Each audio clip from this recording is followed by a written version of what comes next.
महिला hockey team की एक खिलाड़ी हैं बिचू देवी खारीबाम। ये खिलाड़ी आज गोलकीपर के रूप में जानी जाती हैं महिला हॉकी सीनियर टीम में। पर अगर मैं आपको बोलूं कि इन्होंने कभी हॉकी प्लेयर बनना ही नहीं था, ये कैसे बन गई हॉकी प्लेयर। और उससे भी बड़ी बात ये है कि इन्होंने कभी गोलकीपरिंग नहीं की थी, तो ये गोलकीपर कैसे बन गई। तो किसी और ही पोजीशन पर खेलती थी। और आप में से किसी को नहीं पता होगा कि आखिर ये किस जगह से आती हैं, इनकी क्या जर्नी है, आपको किसी को भी नहीं पता।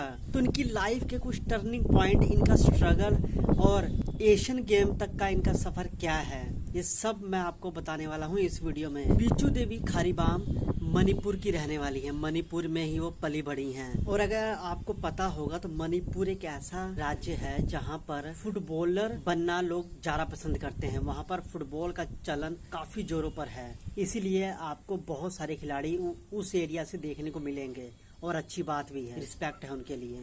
तो बिचू देवी ने सोचा कि यार क्यों ना फुटबॉलर ही बने, और वो ऐसी ख्वाहिश रखती भी थी। नियमित रूप से वो ऐसा सोचती थी, इसके लिए काम भी कर रही थी। फिर धीरे धीरे उन्होंने अपना काम करना शुरू किया, इस खेल को आजमाया, पर उनका कुछ हो नहीं रहा था, कुछ भी विकास नहीं हो पा रहा था। तब इनको इनके पिताजी ने सुझाव दिया कि नहीं, आप कोई और फील्ड सिलेक्ट करके देखो। उन्होंने हॉकी के बारे में बोला और तब बिचू देवी ने हॉकी को अपनाया। उनके पिता ने इनको बोला था कि अगर हॉकी में मन ना लगे तो आप किसी भी वक्त हॉकी को छोड़कर फुटबॉल में वापस आ सकते हो, कोई बात नहीं, हम साथ। उसके बाद बिचू देवी ने जब हॉकी को खेलना शुरू किया तो उनका मन लग गया इस खेल में। इस खेल के लिए जो रिस्पेक्ट थी वो बढ़ गई, एक प्यार बन गया। और बिचू देवी कभी भी गोलकीपर नहीं थी, वो एक स्ट्राइकर के रूप में खेलती थी। लेकिन उनकी ऊंचाई और उनकी फुर्तीलेपन को देखते हुए कोच ने उनको गोलकीपर बनने के लिए प्रेरित किया। उनको सलाह दी कि आप गोलकीपरिंग करो, आप बेहतर कर पाओगे। पर बिचू देवी कभी भी ये नहीं करना चाहती थी। शुरुआत में ये उनके लिए कठिन था, हालांकि जैसे जैसे समय बीतता गया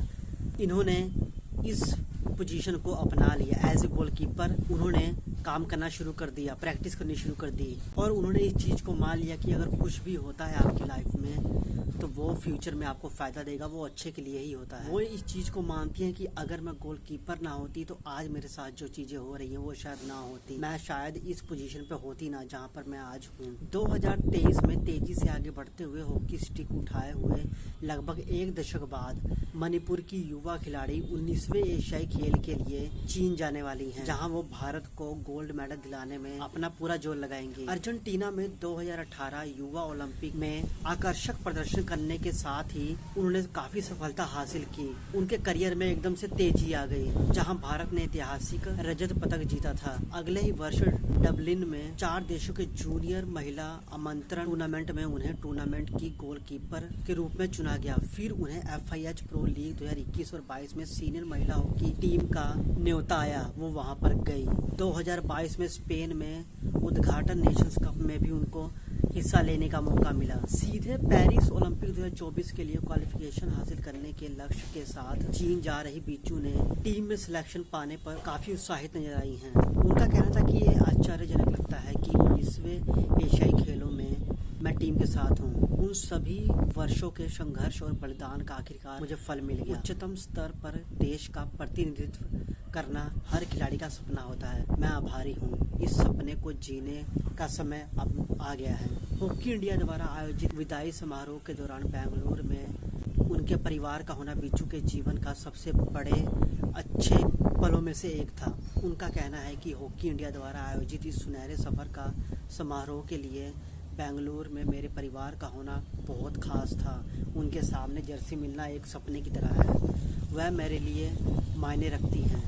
मैं लंबे समय से घर नहीं गई और जब मैंने अपनी माँ को गले लगाया तो मुझे याद आता है कि मैं रोने लगी। ये काफी भावुक मोमेंट था मेरे लिए। टीम की तैयारियों के बारे में बात करते हुए बिचू ने कहा कि जेनिके शॉपमैन के मार्गदर्शन में तैयारी अच्छी चल रही है। हर पल हर दिन हम एक दूसरे को प्रेरित कर रहे हैं। प्रशिक्षण के दौरान अपनी सीमाओं को बढ़ाते हुए दिख रहे हैं हम। गोलकीपर ने एशियाई खेलों के अपनी टीम के बारे में बात करते हुए कहा कि हमारा लक्ष्य केवल गोल्ड मेडल जीतना है। हम जानते हैं कि यहाँ दांव पर क्या लगा है। हम किसी भी टीम को हल्के में नहीं लेंगे। जो गलतियाँ हमने पीछे की हैं वो गलतियाँ हम इसी ट्रेनिंग सेंटर में सुधार कर ही जाएंगे चीन में, और वहाँ पर सिर्फ अपना बेहतरीन खेल दिखाएंगे ताकि हम शान से अपने भारत का नाम ऊंचा करके अपने देश वापस लौट सके। तो ये तो है एक इंटरेस्टिंग कहानी बिच्चू देवी की, जिनके लिए ये किसी सपने से कम नहीं है, ये पहला एशियाई खेल है इनके लिए। बाकी मिलेंगे आपसे नेक्स्ट वीडियो में, तब तक के लिए जय हिंद।